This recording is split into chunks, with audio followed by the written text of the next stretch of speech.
Bismillahirrahmanirrahim. Now from question number 1, right?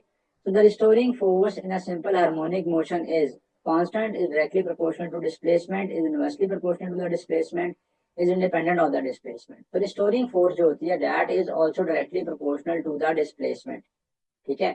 Restoring force F is equals to minus k x से दी जाती है, जबकि k यहाँ पे क्या है? k यहाँ पर स्प्रिंग कांस्टेंट है। के यहाँ पर क्या है? के यहाँ पर स्प्रिंग कांस्टेंट है।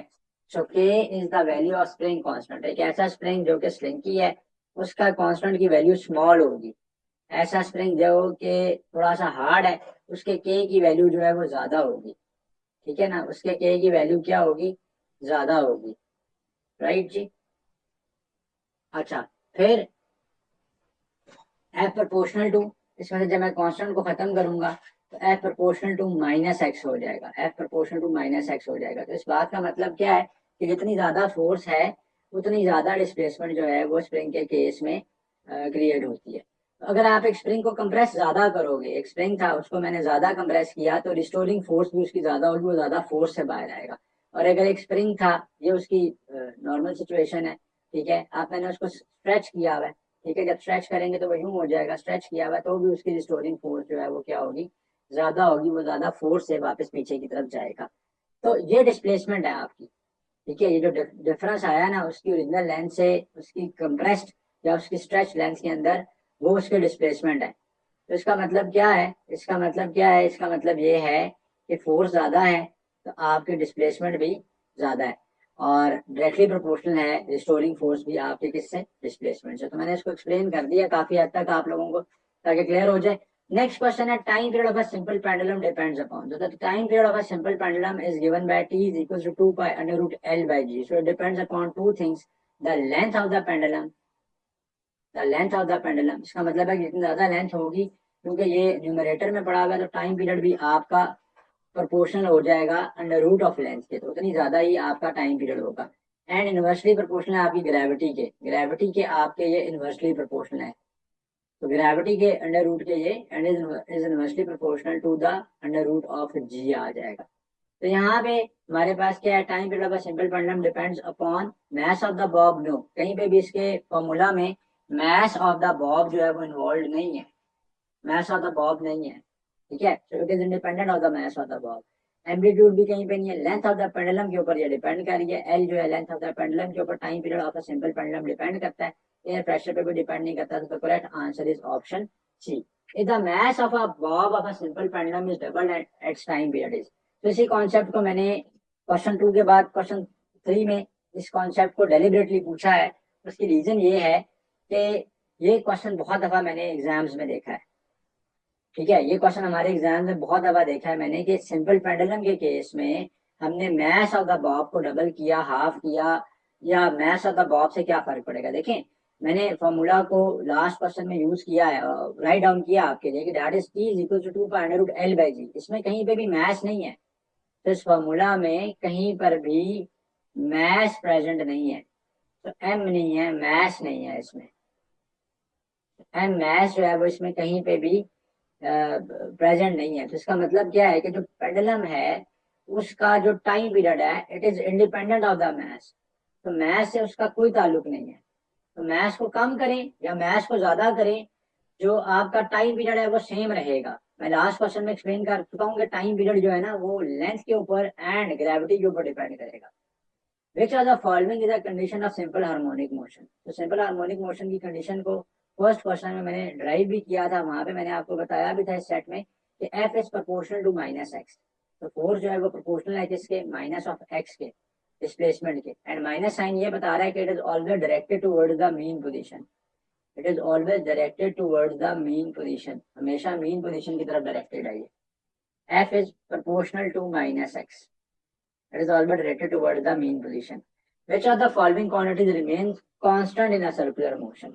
कौन सी क्वांटिटीज जो है वो कांस्टेंट रहती हैं इन सर्कुलर मोशन? तो सर्कुलर मोशन के अंदर बॉडी की जो वेलोसिटी है वो हर पॉइंट के ऊपर चेंज हो रही होती है। जब वेलोसिटी चेंज होती है तो एक्सेलरेशन क्या है? Acceleration rate of change of velocity है।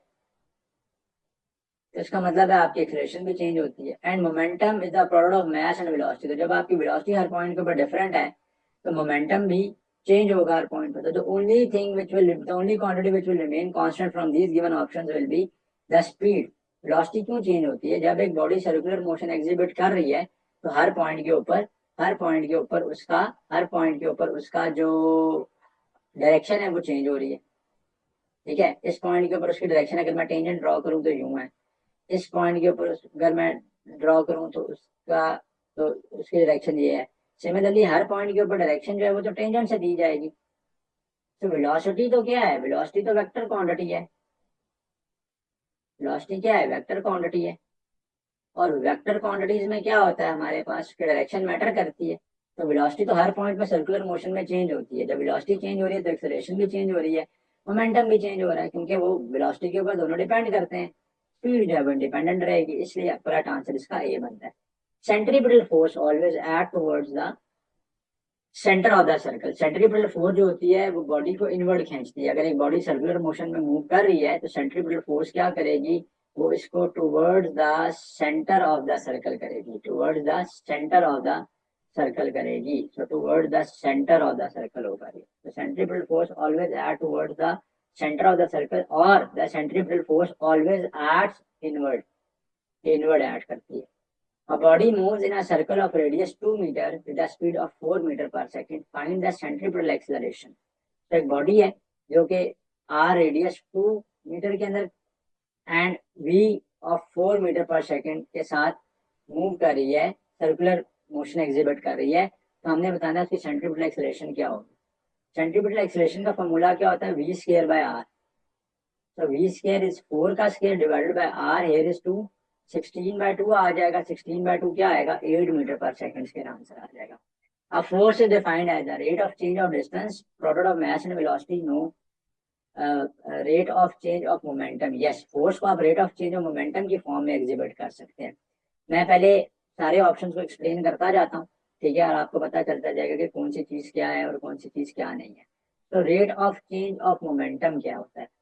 MVF is the final momentum minus initial momentum. अब रेट ऑफ चेंज, जहां पे भी आपने बात याद रखनी है कि जहां पे भी रेट ऑफ चेंज का वर्ड इस्तेमाल होता है तो क्वांटिटी टाइम से डिवाइड हो रही होती है, टाइम से डिवाइड। रेट ऑफ चेंज क्या होगा? चेंज टाइम में आएगा। तो this is known as F. F जो है वो MVF minus MVI divided by T होता है, जिसको आप कहते हैं चेंज इन मोमेंटम। तो change in momentum is given by force. Change in momentum is equal to force. It can also be written as F into T is equals to MVF minus MVI।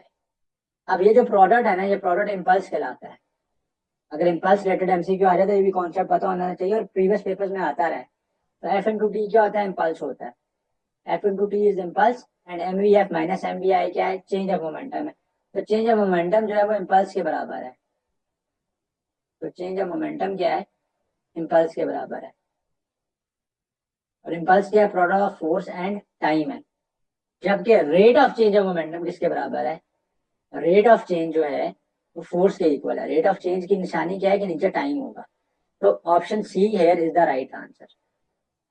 अब बात करते हैं जो पहली choice, इसके अलावा की जो चॉइस है वो क्या है? Rate of change of distance क्या है? डिस्टेंस का चेंज होना विद टाइम क्या है? वो स्पीड है, वो तो क्वांटिटी स्पीड है। Product of mass and velocity क्या है? मैं प्रीवियस एमसीक्यूज में भी यूज कर चुका हूँ। Product of mass and velocity momentum कहलाता है। And energy per unit time क्या चीज है? Energy per unit time. So rate of change of work या rate of change of energy जो है वो पावर होता है, दैट इज पावर। तो ये पावर है, ठीक है। तो आंसर सी को भी एक्सप्लेन कर दिया, बाकी क्वांटिटीज को भी बता दिया ताकि कॉन्सेप्ट बिल्डअप होते जाए। फोर्स का सिस्टम है, नेशनल यूनिट पूछ रहा है, इस तरह का बीच में आसान सवाल आ जाता होता है पेपर में, and this is very important. Usually units भी पूछ लेते हैं, स्केलर वेक्टर क्वांटिटी भी पूछ लेते हैं, तो बेसिक से समटाइम डायरेक्टली फॉर्मूला भी पूछ लेते हैं। अगर आपके पास न्यूमेरिकल होगा तो जिस तरह से मैंने यहाँ पे जो न्यूमेरिकल यूज किया है कि वन स्टेप में मैक्सिमम 2 स्टेप में सॉल्व करने वाला न्यूमेरिकल होगा। तो रेट ऑफ सॉरी फोर्स का फॉर्मूला पूछ रहा है आपसे, तो फोर्स का formula is newton. Work is set to be done when there is no displacement, force is perpendicular to displacement, force causes displacement. तो फोर्स कॉज करेगा जब डिस्प्लेसमेंट, यही चीज वर्क कहलाती है। देखिए वर्क क्या होता है, बहुत आसान है, लेकिन वर्क का क्योंकि बारहा मर्तबा पूछा जाता रहा है इससे रिलेटेड न्यूमेरिकल पूछा जाता है, इससे रिलेटेड इसकी कंडीशंस को एक्सप्लोर करते रहते हैं एग्जामिनर्स पेपर में। तो W is equal to F D cos of theta होता है। तो जब डी आपके पास जीरो है तो वर्क क्या हो जाएगा, जीरो हो जाएगा। इस प्रोडक्ट में जब डी जीरो है तो वर्क भी क्या हो जाएगा, वर्क जो है वो जीरो हो जाएगा। Force is perpendicular to the displacement, F D cos of 90 है, तो कॉज 90 क्या है, जीरो आ जाएगा। तो वर्क की वैल्यू क्या आ जाएगी, जीरो। तो वर्क की वैल्यू जो है वो जीरो आ जाएगी। Force is perpendicular to displacement. अच्छा, देयर इज नो डिस्प्लेसमेंट, तभी मैंने बता दिया वर्क जीरो। जब डी जीरो हो गया तो वर्क भी, डी जीरो हो गया तो वर्क भी जीरो हो गया। जब कॉज 90 हुआ तो कॉज 90 के केस में परपेंडिकुलर है ना फोर्स और डिस्प्लेसमेंट एक दूसरे के 90 डिग्री के एंगल में, तो कॉज 90 भी जीरो होता है, तब भी वर्क जीरो होगा। तो जब भी एक बॉडी के ऊपर फोर्स ऐड करे और बॉडी उस डायरेक्शन ऑफ फोर्स में डिस्प्लेसमेंट कवर करे तो इस चीज को वर्क डन कहते हैं। बेसिक डेफिनेशन है इसकी, ठीक है। तो वर्क के लिए कंडीशन नहीं है कि बॉडी हमेशा सर्कुलर पाथ में मूव करेगी, जिस डायरेक्शन में फोर्स उस पर ऐड कर रही है उस डायरेक्शन में उसने डिस्प्लेस करना है। यूनिट का सिस्टम नेशनल पूछ लिया गया, तो यूनिट का जो system national unit of energy पूछ लिया गया, तो system national unit of energy जो है वो जाउल है। System international unit of energy क्या है, जाउल है। तो वर्क का और एनर्जी का यूनिट क्या है, जाउल है। न्यूटन फोर्स का यूनिट है, ऊपर यूज हो चुके हैं। पास्कल जो है ये प्रेशर का यूनिट है, और वोल्ट जो है वो ईएमएफ का यूनिट है, इलेक्ट्रोमोटिव फोर्स का यूनिट है, वोल्टेज का यूनिट है, पोटेंशियल डिफरेंस का यूनिट है, ठीक है जी। Which of the following is not a form of a mechanical energy. Mechanical energy किसके साथ एसोसिएटेड होती है, मूवमेंट के साथ एसोसिएटेड होती है। So which of the form of energy is not a form of a mechanical energy which can cause a body to move? तो kinetic energy high moving body की, पोटेंशियल एनर्जी उसकी position की वजह से है, position change होगी तो वो मूव करेगा। भाई एक बुक एक टेबल पे पड़ी थी, मैंने उठा के उसको एक हाइट पे ले आया था, उसमें पोटेंशियल एनर्जी स्टोर्ड है, जितनी ज्यादा हाइट होगी पोटेंशियल एनर्जी ज्यादा होगी। Thermal energy is related to heat. Yes, heat can cause movement. एक स्टीम इंजन के अंदर या किसी इंजन के अंदर यही हो रहा होता है कि हीट, हीट से क्या होता है कि हीट एनर्जी को कन्वर्ट किया जा रहा होता है into mechanical energy, but it's directly is not a form of a mechanical energy, ठीक है। तो ये क्या आ जाएगा, ये इलास्टिक एनर्जी आएगा, ये इलास्टिक एनर्जी आएगा, ठीक है। तो इलास्टिक एनर्जी भी मैकेनिकल एनर्जी है यहाँ पे, ठीक है। इलास्टिक एनर्जी भी क्या है, मैकेनिकल एनर्जी है। बॉडी अपनी पोजीशन की कंप्रेशन या स्ट्रेचिंग की वजह से जो है वो वापस आती है इन द ओरिजिनल फॉर्म। इसको जो है ना वो आप क्या कहते हो, इसको आप जो है वो नाम देते हो मैकेनिकल एनर्जी का, ठीक है। तो इलास्टिक एनर्जी के अंदर भी यही काम हो रहा होता है, ठीक है।